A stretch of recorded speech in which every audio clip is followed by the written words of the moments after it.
what is built in the web is not naturally applicable to an app, and what's built for an app may not be naturally applicable to a web. And even when they are parallel experiences, there are intricacies and benefits to both.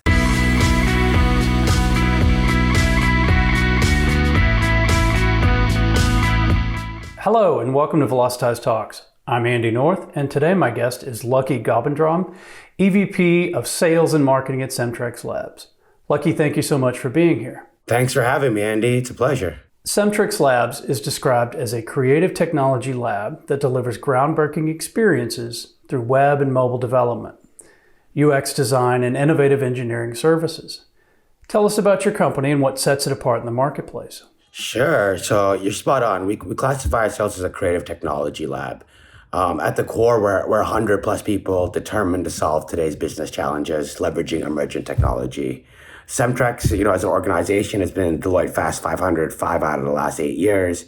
We've been part of, the Global 1000 of Clutch 5 years running, and we've continued to win awards along the way. What makes Cemtrex different is our methodology, for one, but at the core, we provide expert solutions at a lower cost than others, given our global footprint. You have a unique perspective on the digital world, given your work with UX, engineering, and web development. What type of insights has that position provided that perhaps other agencies may not have? Sure, yeah. We look at things from an end-to-end perspective, right? Every time we look at a project, whether it's web, mobile, design-oriented, or even other mediums like Spatial, we start with a diagnostic where we go through a discovery. We look at our clients' needs, what they're currently doing, what technologies they leverage, and we prescribe solutions. So, it's never about what we do or what we prefer. It's more about, what the client's long-term goals are from an end-to-end perspective. You've spoken a lot in the industry, and as a well-known speaker, you speak about topics relating to or including the change in social capital, when and why to build an application, practical applications of augmented reality and virtual reality, and the next imminent app gold rush, which I think is fascinating. Talk about some of these observations you have made about the marketing and martech industry over the past few months. It's going through our own, conversations, the projects we work with, what we're investing in, what we're touching, and what we're doing, right? When we look at the conversation, these three things stick out because of a couple of things. One, coding is becoming more democratized. So, if we're thinking about, the change in social capital, if you have empathy and you teach yourself to code, you can solve any problem in this day and age, right? When and why to build an application, to me is a real question to ask, because, when we started a decade ago and it was the first app gold rush, it was more that everybody thought they needed an application for everything, but apps need to solve real value, right? Think about how many apps somebody installs on a year-to-year basis, sub 10 for the most part, right? I don't even know what the statistic is, but, it's very low compared to like what it was 10 years ago, right? And then, when I start thinking about where the industry is going, where applications are going, where experience is going, augmented and virtual reality, it leads the conversation, right? Spatial computing has changed the way we all interact, and, COVID-19 and a pandemic has just accelerated that, right? But, it's very real, right? That what you can do is far greater in 3D than what you can do on a 2D plane. Virtual reality has been on the horizon for, it seems like, several years now, and has yet to really get the traction that so many thought it would.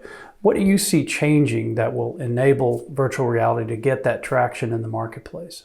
So one is 5G. The other is cost, right? If you look at device cost today, not for every product, it's like, a Valve Index is exponentially more expensive. But, for me, a commercialization of the device starts with like the market leader, which would be Oculus, in my opinion, right?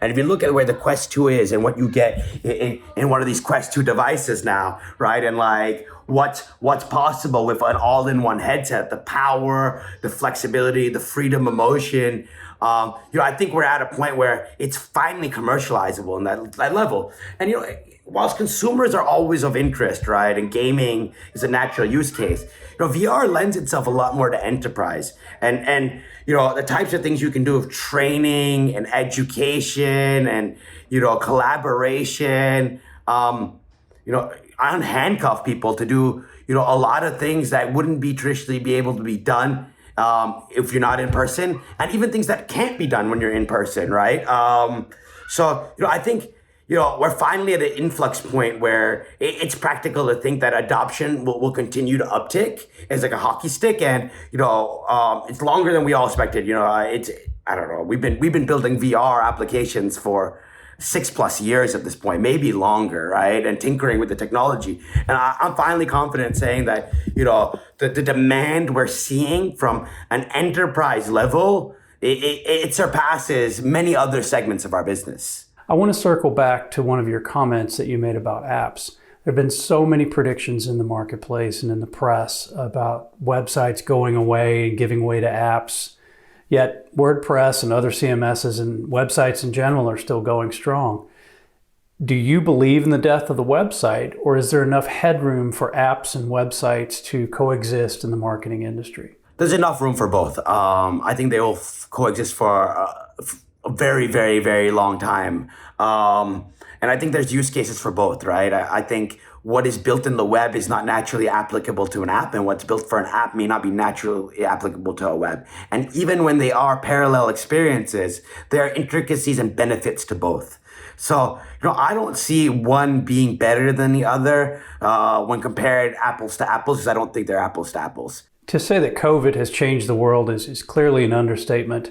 However, I want to dig into how it's affected the digital marketing industry in particular, and perhaps what you're seeing with some of your clients and across the ecosystem in general. Also, what are some of the opportunities that you see going forward? If you look at what we just did with Modelo, and we're doing stuff with other brands of theirs, we've used web AR technology where we have enabled somebody to, scan a QR code at a retail location, whether it be, a liquor store or another that sells their products. And when you scan that QR code, you're taken to a website where you're enabled to do this web AR experience. In the case of Modelo, they did a clothing collaboration with RSVP, which is a high-end streetwear brand in Chicago. And this clothing collaboration, was explorable in an augmented reality where you could see the different merch and ultimately enter a sweepstake to win that merch. Right. But once again, it drove people to buy their product, interact with their brand, see things that, would have probably not been experienceable in a spatial paradigm without AR, but, didn't limit them because of, the pandemic. So we've seen a lot of changes in the digital marketing industry among many other industries. And the adaptation and adoption of digital mediums and methods to continue to interact with, their audiences to make sure that, they stay relevant and in the front of people's minds. If there is one thing you could change about the digital marketing industry, what would that thing be? I think that marketing in general, like sometimes people are trying too much to sell you rather than teach you and show you, right? And, I'm not the type of guy who likes being hard sold on anything, right? And I think marketing needs to increasingly become more experiential, right? Something that, you start to learn and feel the ethos of a brand, and, you start to be one with them, right? And, when you can make somebody think of your brand and involve them with key emotions and things like that, they will continue to come back and adore your brand and, relate to it in those ways, right? So I think, marketing should be, customer or audience first and be driven by emotion rather than brand message.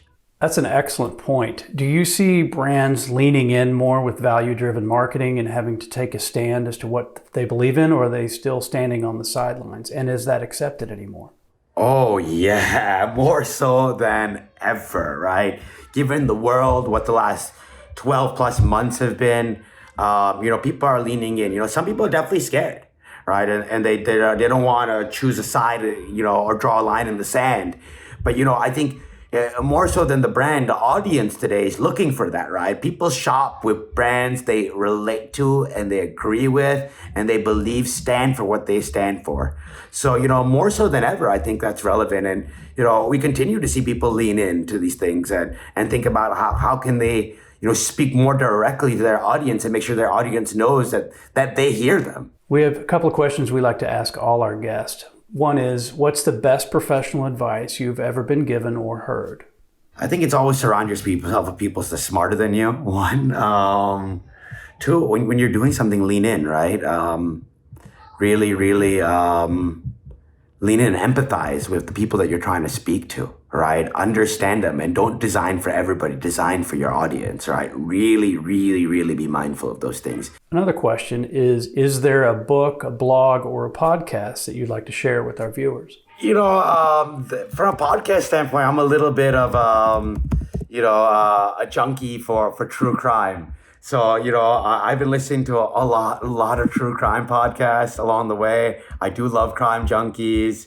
From a content perspective, when I'm not enjoying myself and, doing what I personally like, I try to stay abreast of things that are going on in segments that interest me. So I read a lot of Upload VR or Road to VR. I mean, I do read Hypebeast and, a bunch of these other blogs that I feel like, give me insight and inform me as to what's interesting and what's cooking out there. Excellent responses, Lucky. Thank you so much. My guest today has been Lucky Gobindram, Executive Vice President of Sales and Marketing at CemtrexLabs. Lucky, thank you so much for being here. Andy, thank you.